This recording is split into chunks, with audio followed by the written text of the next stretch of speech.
नमस्कार, आप देख रहे हैं न्यूज 18। मैं हूं आपके साथ मेनका चौधरी। सीएम योगी ने सदन से काशी मथुरा का संदेश दिया तो अखिलेश यादव भड़क गए और काशी मथुरा को उन्होंने बीजेपी का एजेंडा बता दिया। तो वहीं अखिलेश के साथ कुछ मौलाना मौलवी भी अब काशी मथुरा के नारे का विरोध कर रहे हैं, लेकिन साधु संत सीएम योगी के बयान से बहुत खुश हैं, इस बयान का स्वागत कर रहे हैं। आपको एक रिपोर्ट दिखाते हैं कि कैसे अब अयोध्या के बाद काशी और मथुरा पर धर्म युद्ध छिड़ गया है।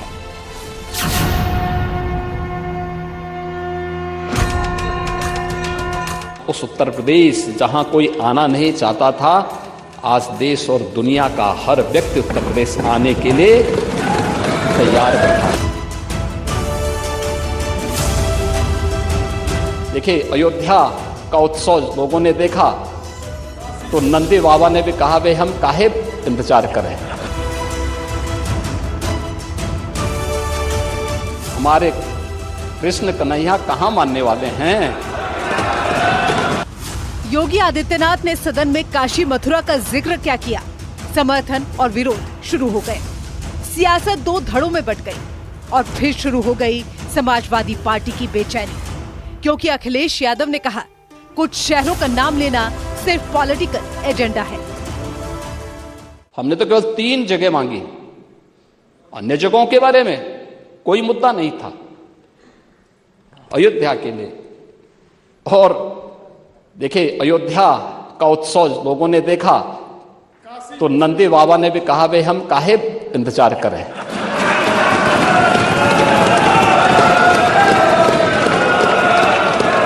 उन्होंने भी इंतजार किए बगैर रात्रि में बैरिकेड तोड़वा डाले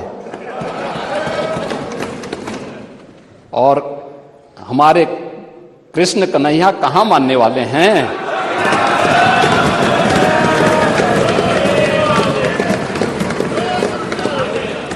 किसी जगह के साथ कभी अन्याय नहीं होता है। जो विकास है, स्टेट गवर्नमेंट समय समय पर, अगर वो आज ये बता रहे हैं क्योंकि उनका पॉलिटिकल एजेंडा ये है, अगर कुछ सिटीज के नाम मुख्यमंत्री ले रहे हैं तो वो उनका पॉलिटिकल एजेंडा है। 2024 में वो जानते हैं कि वोट की राजनीति करनी है। अगर पहले का विकास, आज का विकास, मैं समझता हूँ तुलना करना चाहिए।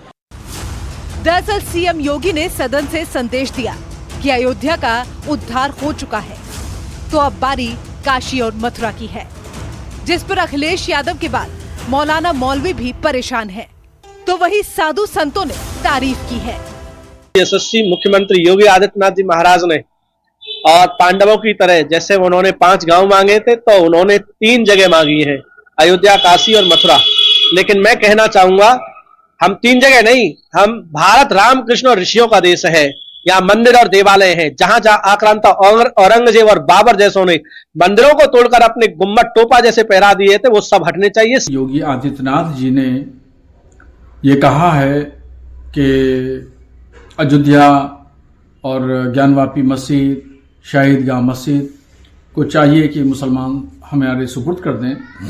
तो ये मुख्यमंत्री के जुबान से शोभा नहीं देता है कि वो इस तरीके से मजहबी बातें करें या पार्टी बने। दरअसल काशी मथुरा का जिक्र उस समय हो रहा है जब देश अयोध्या के उत्सव को जी रहा है, जब राम भक्त अपने आराध्य का दर्शन पाने में सक्षम हो पाए हैं, और यहीं से भोले शंकर और श्री कृष्ण के धाम पर मस्जिद वाले विवाद को खत्म करने के लिए सड़क से सदन तक आवाज उठने लगी है। और अयोध्या की तरह ही काशी मथुरा का विरोध समाजवादी पार्टी के साथ मौलाना मौलवी कर रहे हैं। Bureau report, news 18।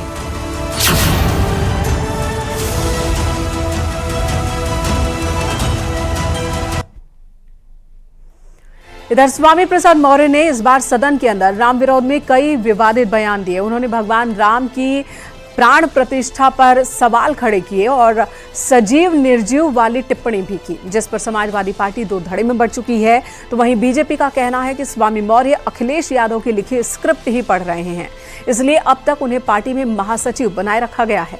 आपको दिखाते हैं इस पर रिपोर्ट। क्या राम निर्जीव हो गए थे? आप ये साबित करना चाहते हैं कि भगवान राम निर्जीव हो गए थे, निस्तार हो गए थे? जिस व्यक्ति का खुद का मानसिक संतुलन ठीक ना हो, वो व्यक्ति ऐसे ही बयान देता रहता है। पहले राम मंदिर से आहत, फिर प्राण प्रतिष्ठा से घबराहट, और अब हार की आहट से परेशान स्वामी मौर्य ने सदन में संग्राम छेड़ दिया।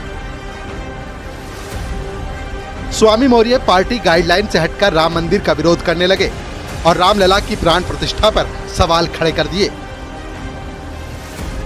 उन्होंने कहा, बीजेपी नाटक कर रही है, ये दिखाने की कोशिश कर रही है कि इस सरकार से पहले कोई रामलला नहीं थे।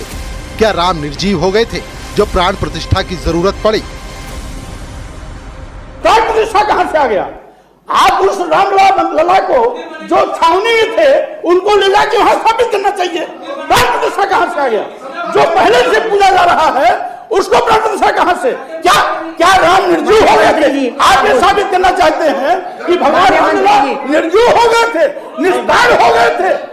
आप कैसे मानो? स्वामी मौर्य इससे पहले भी रामलला की प्राण प्रतिष्ठा पर सवाल खड़े कर चुके हैं, लेकिन उस वक्त उन्हें पार्टी का पूरा साथ मिला था। मगर इस बार सदन में विवादित बयान देकर वो अपनों के बीच ही फंस गए। समाजवादी पार्टी के बड़े बड़े नेता अब स्वामी मौर्य को भला बुरा कह रहे हैं, लेकिन अब भी पार्टी में बने हैं। देखिए, धर्म पर परपंच नहीं होना चाहिए, अमल होना चाहिए। देखिए, धर्म पर परपंच नहीं होना चाहिए, अमल होना चाहिए। देखिए, स्वामी प्रसाद क्या क्या बोल रहे हैं इस पर मैं कोई बयान नहीं देना चाहता हूँ। जिस व्यक्ति का खुद का मानसिक संतुलन ठीक ना हो वो व्यक्ति ऐसे ही बयान देता रहता है। देखिए, कई बार पार्टी ने उनको कहा, लेकिन विक्षिप्त आदमी को उसके लिए जब उस शब्दों का नहीं सुनना है, वो पार्टी के निर्देश को नहीं सुनना है, तो उसके लिए कोई कुछ नहीं कर सकता। तो दूसरी तरफ बीजेपी नेता ने स्वामी मौर्य के विवादित बयान को अखिलेश की लिखी स्क्रिप्ट बता दिया। केशव मौर्य ने कहा, समाजवादी पार्टी 2024 में समाप्तवादी पार्टी बनने वाली है। सपा नेता जो भी बोलते हैं अखिलेश यादव के आदेश पर बोलते हैं, तो वहीं राजभर ने भी स्वामी मौर्य के जरिए अखिलेश यादव को नसीहत दे डाली। कोई भी अगर कुछ बोलता है तो बिना समाजवादी पार्टी के मुखिया के आदेश के नहीं बोल सकता। इसलिए किसी भी प्रकार के बयान के लिए मैं श्री अखिलेश यादव जी को जिम्मेदार मानता हूं। अगर किसी के बयान से वो सहमत नहीं है तो उनके खिलाफ कार्रवाई करें, और अगर वह कार्रवाई नहीं करते हैं तो जो भी जहरीले बयान आ रहे हैं, जिस भी ओर से आ रहे हैं, जब भी आ रहे हैं, उसके लिए केवल और केवल समाजवादी पार्टी के मुखिया अखिलेश यादव जी जिम्मेदार। देखिए, मैं बार बार कहता हूं कि स्वामी प्रसाद मौर्य जी को भेजा गया है। जब तक वो समाजवादी पार्टी को रसातल में नहीं पहुंचा देंगे तब तक जो है वो वहां से इसी तरह बयान देते रहेंगे। दरअसल स्वामी मौर्य इससे पहले भी कई बार राम मंदिर को लेकर विवादित बयान दे चुके हैं। स्वामी मौर्य ने कहा, क्या राम निर्जीव थे जो प्राण प्रतिष्ठा हुई? प्राण प्रतिष्ठा से पत्थर में जान नहीं आ गई। हिंदू कोई धर्म नहीं, हिंदू धर्म केवल धोखा है। गेरुआ कपड़ों में साधु और संतों को आतंकवादी बता चुके हैं और रामचरितमानस को दलित विरोधी बता चुके हैं। स्वामी प्रसाद मौर्य के ये वो बयान हैं जिस पर जमकर बवाल हुआ, लेकिन पार्टी अध्यक्ष इन सब से इतर स्वामी मौर्य की तारीफ में लगे रहे। मगर इस बार सदन में विवादित स्वामी के बयान पर पार्टी के अंदर ही घमासान मचा है। यहाँ तक कि शिवपाल यादव भी विरोध कर रहे हैं, लेकिन अखिलेश यादव अब तक किसी फैसले पर नहीं पहुंच पाए। Bureau report, news 18।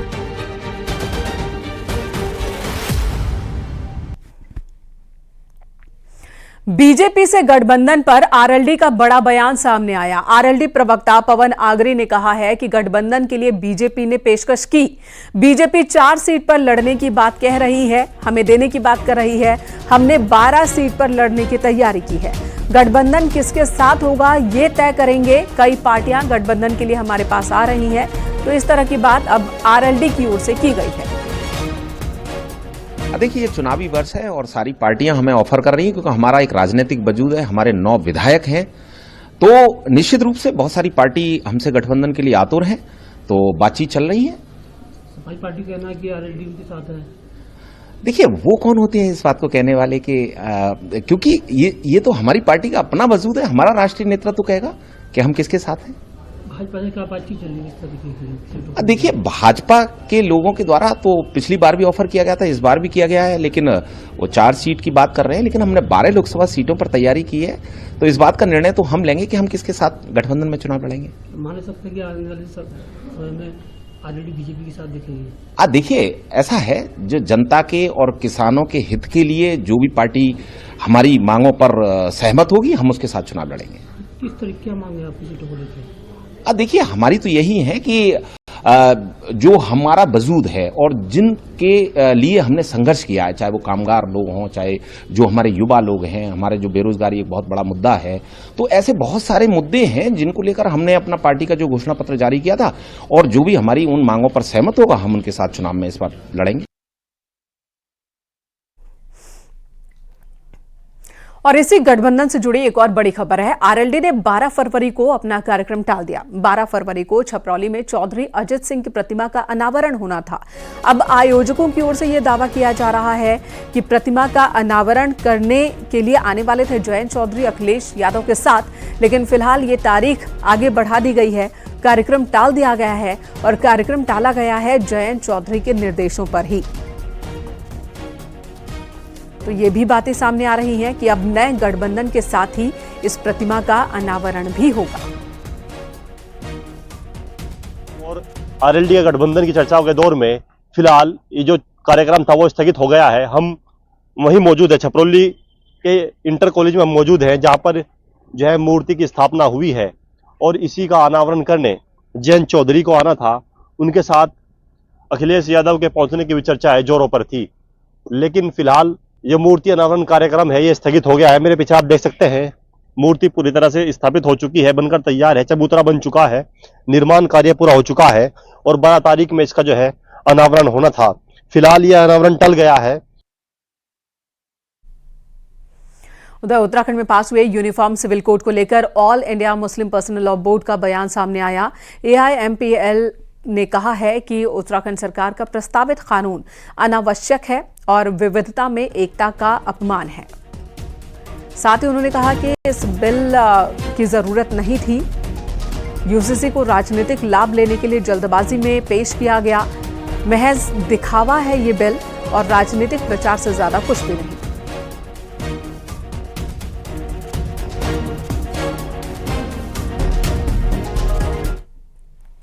और केंद्रीय मंत्री अनुराग ठाकुर ने उत्तराखंड विधानसभा में यूनिफॉर्म सिविल कोड बिल भारी मतों से पास होने पर खुशी जताई। उन्होंने यूसीसी बिल पास होने के लिए उत्तराखंड सरकार और राज्य की जनता का आभार जताया।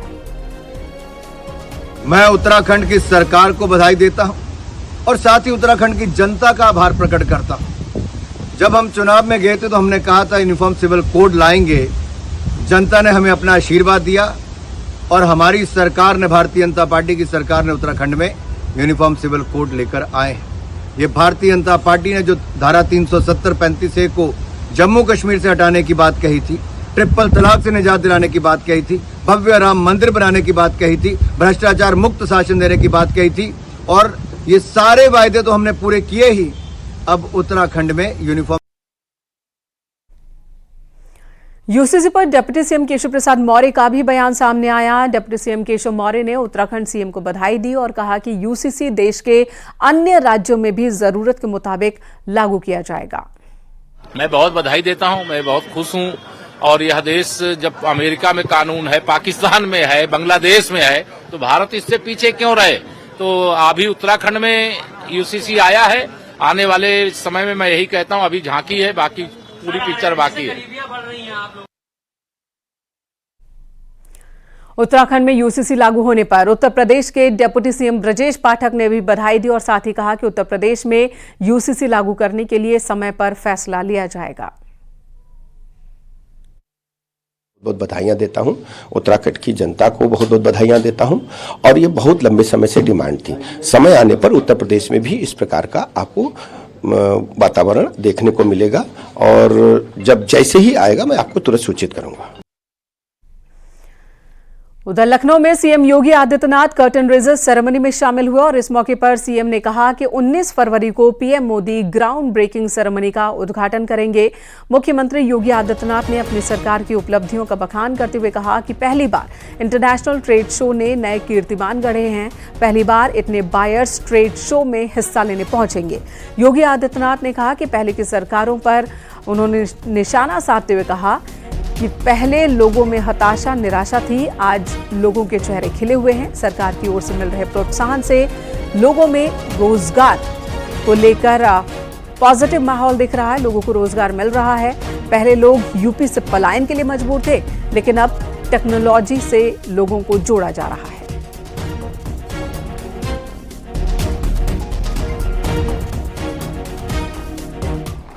आज हमारे यहाँ वन डिस्ट्रिक्ट वन प्रोडक्ट के प्रोत्साहन के परिणाम स्वरूप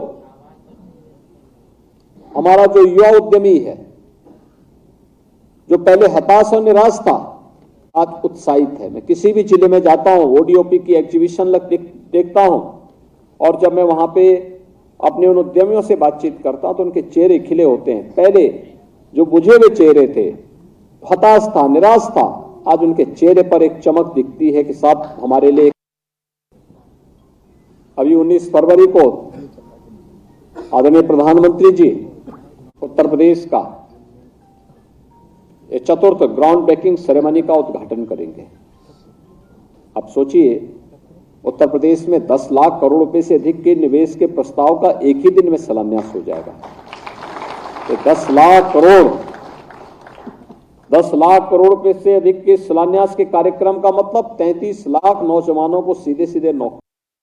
सभी वहां पर इंडिया एक्सपो मार्ट के जितने भी शोरूम थे वे सभी बुक थे, पैक थे,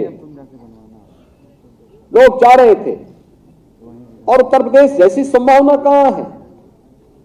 उन संभावनाओं को आगे बढ़ाने की आवश्यकता है, उसको प्रोत्साहित किए जाने की आवश्यकता है। सरकार आपके साथ में है और मैं चाहूंगा उत्तर प्रदेश का वह हर उद्यमी वहां एक बार जरूर जाए, देखें वहां पे शोकेस यूपी को करने का एक माध्यम है और यूपी की क्या संभावनाएं हैं उसको देखने का। हर एक फील्ड के लोग वहां पर, पिछली बार मैंने देखा, मैं स्वयं भी बहुत चक था कि इतना कुछ यूपी में है, तब भी कहते थे यूपी बीमार है। सब कुछ तो यूपी में है और तब भी कहते थे यूपी के बारे में। मैंने कहा दुनिया देखे तो यूपी में क्या नहीं है। इस क्षमता को कोई भी देखेगा तो यूपी को कोई बीमार नहीं कहेगा और इसलिए यूपी ने अपनी बीमारी को दूर करने का निर्णय लिया। तो आज यूपी बीमारू राज्य की श्रेणी से भी उठ खड़ा हुआ।